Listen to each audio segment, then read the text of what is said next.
사랑하는 성도 여러분, 그리고 진리의 말씀을 사모하여 이 자리에 함께하신 모든 분들께 하나님의 크신 은혜와 평강이 함께하시기를 기도합니다. 우리가 잠시 귀를 기울여 이 세상의 소리를 들어보면 깊은 혼란과 무질서의 소음이 가득함을 느끼게 됩니다. 마치 잘 짜인 교향곡의 악보가 찢기고 모든 악기가 제멋대로 소리를 내는 것처럼 이 시대는 모든 것이 제자리를 잃어버린 듯 보입니다. 이 귀한 말씀을 듣기 시작하기에 앞서 여러분의 작은 손길이 이 어지러운 세상에 하나님의 질서를 전하는 귀한 도구가 될 수 있습니다. 잠시 시간을 내어 구독과 좋아요를 눌러주시고 이 메시지를 주변에 공유해 주십시오. 이 말씀을 나누는 것은 단순히 영상을 퍼뜨리는 것을 넘어 하나님의 은혜와 진리를 더 널리 전하는 귀한 사역에 동참하는 길입니다. 여러분의 그 선한 행동 위에 주님의 놀라운 축복이 임하기를 소망합니다. 오늘날 우리는 문화 전쟁이라 불리는 거대한 소용돌이 한가운데에 서 있습니다. 세대 간의 갈등, 정치적인 분열, 경제적인 격차, 그리고 이 모든 것의 정점에는 남성과 여성, 성 역할에 대한 혼란이 자리 잡고 있습니다. 이 문제는 신문의 헤드라인을 장식하고 사회의 깊은 균열을 만들며 심지어는 거룩해야 할 교회 안까지 들어와 성도들을 나누고 있습니다. 사람들은 말합니다. 이 모든 혼란 속에서 우리가 할 수 있는 것은 기도뿐입니다. 물론 맞는 말입니다. 하지만 우리는 기억해야 합니다. 하나님께서는 무질서 가운데 드리는 기도를 듣지 않으십니다. 질서가 무너진 곳에는 하나님의 임재가 머물 수 없기 때문입니다. 그러므로 가장 중요한 열쇠는 바로 하나님의 질서 안으로 돌아가는 것입니다. 하나님께서는 이 중요한 문제에 대해 침묵하지 않으셨습니다. 성경은 모든 것에 대한 하나님의 뜻을 명확히 보여주는 우리의 유일한 기준입니다. 오늘 우리는 세상의 소리가 아닌 하나님의 말씀에 귀 기울여 이 혼란의 해답을 찾고자 합니다. 성경은 남성과 여성 사이의 갈등, 즉 성별 간의 전쟁이 죄 때문에 시작되었다고 분명히 말씀합니다. 태초에 하나님께서 아담과 하와를 창조하셨을 때 그들 사이에는 완벽한 조화와 사랑만이 존재했습니다. 그러나 그들이 하나님께 불순종하여 죄를 지었을 때 하나님께서는 그 죄의 결과로 남녀 사이에 갈등이 있을 것이라고 말씀하셨습니다. 우리의 죄는 남성들로 하여금 여성을 지배하고 학대하며 무시하는 형태로 나타났습니다. 동시에 여성들 안에서는 이러한 억압에 대한 정당한 문제 제기를 넘어 하나님의 창조 질서를 거부하는 비성경적인 페미니즘이라는 또 다른 죄의 모습으로 나타나기도 했습니다. 남성의 학대와 여성의 반역, 이 두 가지 죄의 모습이 충돌하며 오늘날 우리가 목도하는 거대한 혼란을 만들어낸 것입니다. 이 문제의 해답을 찾기 위해 우리는 세상의 문화가 아닌 모든 것의 시작점인 창조의 순간으로 돌아가야 합니다. 창세기 1장 26절은 이렇게 기록합니다. 하나님이 이르시되 우리의 형상을 따라 우리의 모양대로 우리가 사람을 만들고 그들로 바다의 물고기와 하늘의 새와 가축과 온 땅과 땅에 기는 모든 것을 다스리게 하자 하시고 이어서 27절과 28절은 말합니다. 하나님이 자기 형상 곧 하나님의 형상대로 사람을 창조하시되 남자와 여자를 창조하시고 하나님이 그들에게 복을 주시며 그들에게 이르시되 생육하고 번성하여 땅에 충만하라 땅을 정복하라 바다의 물고기와 하늘의 새와 땅에 움직이는 모든 생물을 다스리라 하시니라. 여기서 우리는 두 가지 위대한 진리를 발견합니다. 첫째, 남성과 여성은 모두 동등하게 하나님의 형상으로 창조되었습니다. 하나님의 존귀함과 영광이 남성에게만 주어진 것이 아니라 여성에게도 똑같이 부여되었습니다. 본질적으로 하나님 앞에서 남성과 여성은 완벽하게 동등한 존재입니다. 둘째, 세상을 다스리라는 문화명령 역시 남성에게만 주어진 것이 아니라 그들, 즉 남성과 여성 모두에게 주어졌습니다. 하나님께서는 남성과 여성이 각자의 재능과 은사, 지혜와 창의력을 사용하여 이 땅에 하나님의 뜻을 이루고 잠재력을 최대한으로 발휘하기를 원하십니다. 결혼의 관계 안에서도 마찬가지입니다. 하나님께서는 아담을 위해 하와를 창조하시며 돕는 배필이라 칭하셨습니다. 여기서 돕는 자는 열등한 존재가 아니라 상호 보완적인 파트너를 의미합니다. 아내의 관점, 지혜, 은사가 가정이라는 공동체에 온전히 더해질 때 그 가정은 하나님 안에서 잠재력을 극대화할 수 있습니다. 갈라디아서 3장 28절은 너희는 유대인이나 헬라인이나 종이나 자유인이나 남자나 여자나 다 그리스도 예수 안에서 하나이니라 고 선포하며 이 본질적인 동등함을 다시 한번 확인시켜줍니다. 이 동등함이 얼마나 중요한지 베드로전서 3장 7절에서 하나님은 남편들에게 아내의 동등한 가치를 인정하고 존중하지 않으면 너희 기도가 막히지 아니하게 하려 함이라고 경고까지 하십니다. 하지만 바로 여기 하나님의 창조 목적 안에는 또 다른 중요한 원리가 존재합니다. 그것은 바로 창조된 질서입니다. 하나님의 위대한 계획 안에는 분명한 역할의 구별, 즉 질서가 존재합니다. 이것은 본질의 동등함과 충돌하는 개념이 결코 아닙니다. 이것을 이해하는 것이 매우 중요합니다. 우리는 본질의 동등함과 기능의 구별됨을 혼동해서는 안 됩니다. 예를 들어 한 오케스트라 안에서 지휘자와 바이올린 연주자는 인간으로서 동등한 가치를 지닙니다. 그러나 성공적인 연주를 위해서는 각자의 역할, 즉 기능이 명확히 구별되어야 합니다. 지휘자는 전체를 이끌고 연주자는 자신의 파트를 충실히 연주해야 합니다. 이 기능의 구별이 무시될 때 그곳에는 아름다운 하모니 대신 소음만이 남게 됩니다.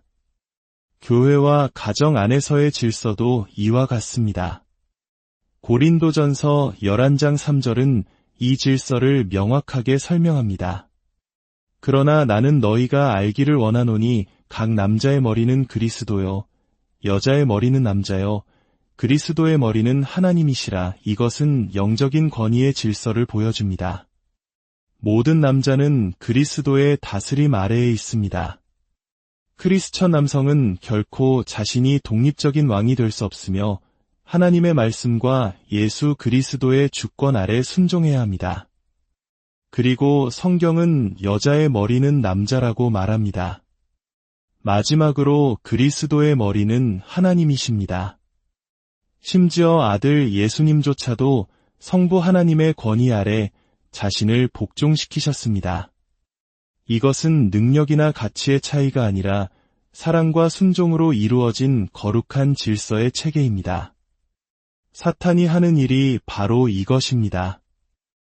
이 거룩한 질서를 파괴하고 역할의 혼란을 가져와 하나님의 계획을 막으려 합니다. 하나님의 프로그램을 방해하고 그리스도의 사역을 가로막고 결국 여러분의 삶을 향한 하나님의 계획을 무너뜨리려 하는 것입니다. 사람들이 본질적인 동등함을 내세워 기능적인 구별과 질서를 무시할 때 사탄은 그 틈을 비집고 들어옵니다. 그 결과 자신이 남자인지 여자인지조차 혼란스러워하는 세대가 나타났습니다. 그들은 더 이상 하나님의 말씀으로 자신을 정의하지 않고 끊임없이 변하는 세상의 문화와 여론에 따라 자신을 정의하기 때문입니다. 디모데전서 2장은 교회 안에서의 질서를 더 구체적으로 다룹니다. 11절과 12절은 이렇게 말합니다. 여자는 일체 순종함으로 조용히 배우라. 여자가 가르치는 것과 남자를 주관하는 것을 허락하지 아니하노니 오직 조용할지니라. 어떤 이들은 이것이 시대에 뒤떨어진 생각이라고 주장할지 모릅니다. 하지만 사도 바울은 그 이유를 문화가 아닌 창조 질서에서 찾습니다. 13절과 14절입니다. 이는 아담이 먼저 지음을 받고 하와가 그 후며 아담이 속은 것이 아니고 여자가 속아 죄에 빠졌음이라. 이것은 여성의 능력이 부족하다는 의미가 결코 아닙니다.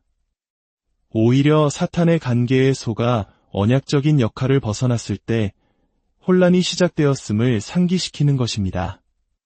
그렇다면 이 말씀은 여성들이 교회 안에서 아무런 역할을 할 수 없다는 뜻일까요? 결코 그렇지 않습니다. 성경은 여성들의 리더십과 사역을 부정하지 않습니다. 오히려 적극적으로 인정하고 격려합니다. 디모데전서 3장은 교회의 직분인 감독과 집사에 대해 말하면서 11절에서 갑자기 여자들도 이와 같이라고 언급하며 여성 리더들을 소개합니다. 이들은 오늘날 우리가 여집사라고 부르는 직분으로 교회 안에서 중요한 리더십 역할을 감당했습니다. 이는 여성들이 교회 안에서 리더십 역할을 가졌다는 명백한 증거입니다. 다만 그 역할이 교회의 최종적인 권위를 갖는 자리, 즉 감독이나 장로의 직분은 아니었다는 것입니다. 이것이 바로 질서입니다. 하나님께서는 이사야 3장 12절을 통해 이 질서가 무너진 사회를 향해 이렇게 경고하십니다. 아이들이 그들을 학대하며 여자들이 그들을 다스리는도다. 질서가 파괴될 때 다음 세대는 반항하고 사회는 혼란에 빠진다는 것입니다. 하지만 기억하십시오. 원칙이 있다면 예외도 있는 법입니다. 디모데전서 2장의 여성은 조용히 배우라고 말하는 원칙을 제시했다면 고린도전서 11장은 놀라운 예외를 보여줍니다. 그곳에서 바울은 여성이 기도하거나 예언할 때에 머리에 쓰는 것에 대해 이야기합니다. 예언을 조용히 할 수는 없습니다. 예언은 하나님의 말씀을 받아 공개적으로 선포하는 행위입니다. 이 두 구절을 어떻게 조화롭게 이해할 수 있을까요? 원칙은 남성이 가르침과 감독의 최종 권위를 통해 교회를 이끌어야 한다는 것입니다. 그러나 예외는 여성이 하나님의 언약적인 권위 아래, 즉 교회의 질서와 남성 리더십의 권위 아래 있을 때 자신의 놀라운 은사를 사용하여 자유롭게 기도하고 예언하며 교회를 섬길 수 있다는 것입니다. 따라서 우리는 여성 목사라는 최종 권위의 문제와 여성들이 자신의 은사를 사용하는 것을 명확히 구별해야 합니다. 은사는 성별에 따라 주어지지 않습니다. 그러나 직분에는 하나님이 정하신 질서가 있습니다. 여성은 허락된 권위 아래에서 자신의 모든 은사를 사용할 수 있습니다. 아내가 남편의 머리됨을 인정하는 질서 안에서 자신의 재능으로 가정을 풍요롭게 하는 것처럼 말입니다. 오늘날 신학으로 훈련받고 소명을 받은 많은 여성들이 있습니다. 교회는 그들의 부르심과 자격을 어떻게 인정해야 할까요? 안수를 주자니 그것은 목회, 즉 최종 권위를 부여하는 것이 되어 성경의 원칙과 어긋납니다. 그래서 저희는 안수가 아닌 임명 혹은 파송이라는 개념을 발전시켰습니다. 이것은 교회가 그 자매의 부르심과 자격을 공식적으로 인정하고 하나님의 사역을 위해 사용될 수 있도록 파송하는 것입니다. 그러나 이 임명에는 교회의 최종 권위인 목회는 포함되지 않음을 명확히 함으로써 성경적인 질서를 지키면서도 여성 사역자들의 귀한 사역을 인정하고 격려하는 방법입니다. 사랑하는 성도 여러분, 하나님께서는 여성을 너무나 귀하게 여기십니다. 사도행전은 너희의 아들들과 딸들이 예언할 것이요 라고 말하며 여성들의 예언 사역을 인정합니다. 로마서 16장에서 바울은 겐그레아 교회의 일꾼인 베베를 추천하며 그녀가 얼마나 위대한 사역의 동역자였는지를 칭찬합니다. 교회 안의 여성들은 최종 권위의 직분을 제외한 모든 영역에서 교회의 리더십에 의해 승인된다면 자신의 모든 은사를 사용하여 교회를 섬길 수 있습니다. 여성들의 그 놀라운 은사와 헌신을 가치 있게 여기지 않고 활용하지 않는 교회는 어리석은 교회입니다. 오늘날 우리가 겪는 혼란은 모두가 제자리를 이탈했기 때문입니다. 남성들은 남성의 자리에서, 여성들은 여성의 자리에서, 자녀들은 자녀의 자리에서 벗어났습니다.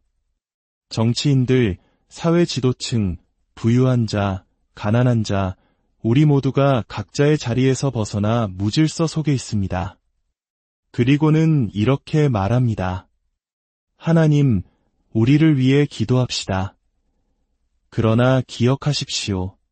우리가 하나님의 질서 밖에 있을 때 하나님은 우리의 기도를 듣지 않으십니다.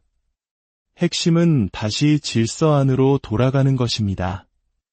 여성을 하나님께서 창조하시고 부르시고 은사를 주신 그 높은 자리까지 존중하고 세워주는 것, 그리고 동시에 역사 속에서 기능하도록 정하신 하나님의 언약적인 질서를 인정하는 것입니다. 아들 예수님께서도 순종하셨던 바로 그 질서를 말입니다. 우리가 이 질서를 회복할 때 비로소 우리는 하나님께서 우리를 통해 이루실 수 있는 일들을 극대화하게 될 것입니다. 우리 교회가 남성과 여성 안에 있는 하나님의 형상이 임하고 대의를 온전히 인정하는 교회가 되기를 소망합니다. 남성과 여성이라는 하나님이 만드신 유일한 두 성별을 인정하고 남성의 머리됨을 부정하지 않으면서도 동시에 여성들의 놀라운 은사를 높이고 가치 있게 여기며 마음껏 사역할 수 있도록 돕는 그런 건강한 교회가 되기를 바랍니다. 오늘 말씀을 통해 여러분의 가정과 교회, 그리고 여러분의 삶 가운데 하나님의 거룩한 질서가 회복되기를 소망합니다. 혼란이 떠나가고 주님이 주시는 참된 평안과 조화가 가득하기를 우리 주 예수 그리스도의 이름으로